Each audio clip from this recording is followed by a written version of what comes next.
Saudara-saudara, kita akan bahas satu tema yang sangat penting, yaitu apakah ada keselamatan pada agama lain atau apakah ada keselamatan di luar gereja Katolik?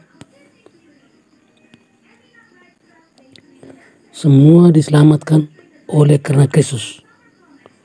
Paham extra ecclesia nullam salus?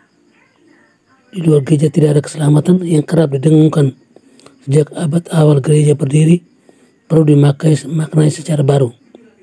Gereja yang dimaksud adalah umat yang percaya bahwa Kristus telah bangkit demi seluruh umat manusia.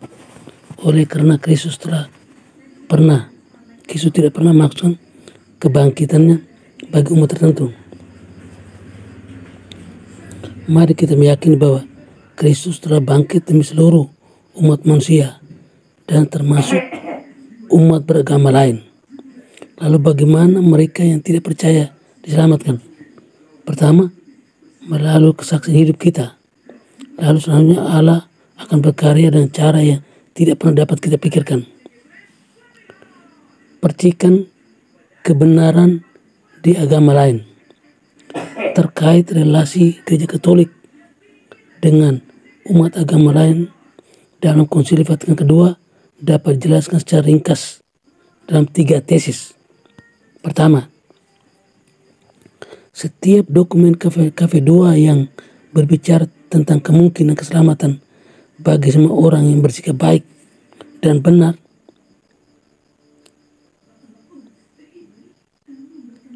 Adcentes 7 berbicara tentang mereka yang bukan karena kesalahan mereka sendiri tidak mengenal Injil, namun Allah juga dapat menuntun mereka menuju iman.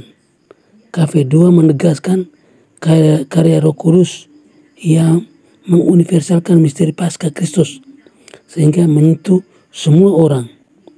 Setelah Konsili Vatikan II dapat dimengerti bahwa keselamatan memang diberikan kepada mereka yang meskipun tidak mengenal Kristus tetapi memiliki kehendak baik. Namun yang masih menjadi perdebatan adalah apa agama lain dalam diri sendiri dapat dilihat sebagai sarana keselamatan atau tidak.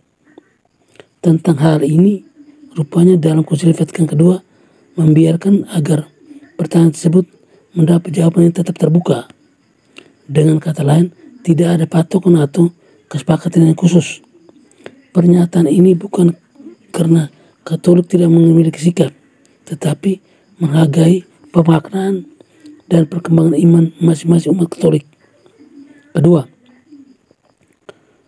mengenai ciri kontinuitas dan diskontinuitas dalam teks KV2 tentang hubungan gereja dan agama-agama lain beserta penganutnya, ini tetap diakui adanya perbedaan.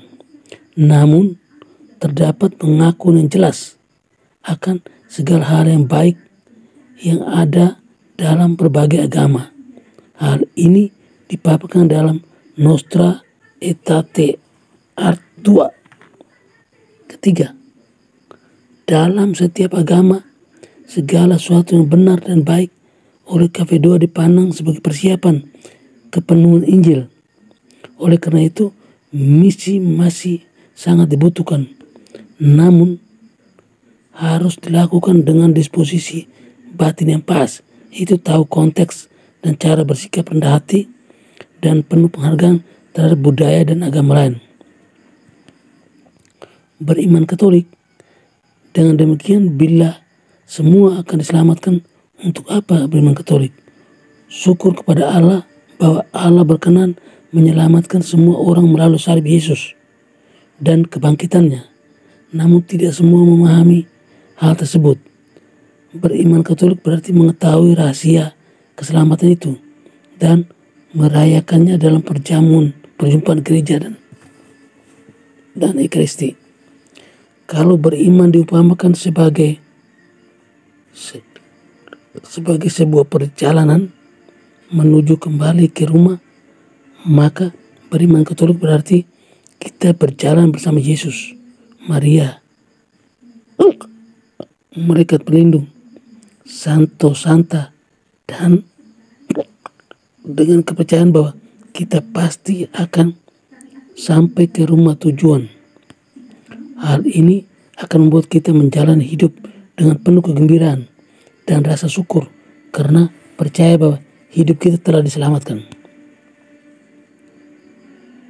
Oke, sekian dan terima kasih.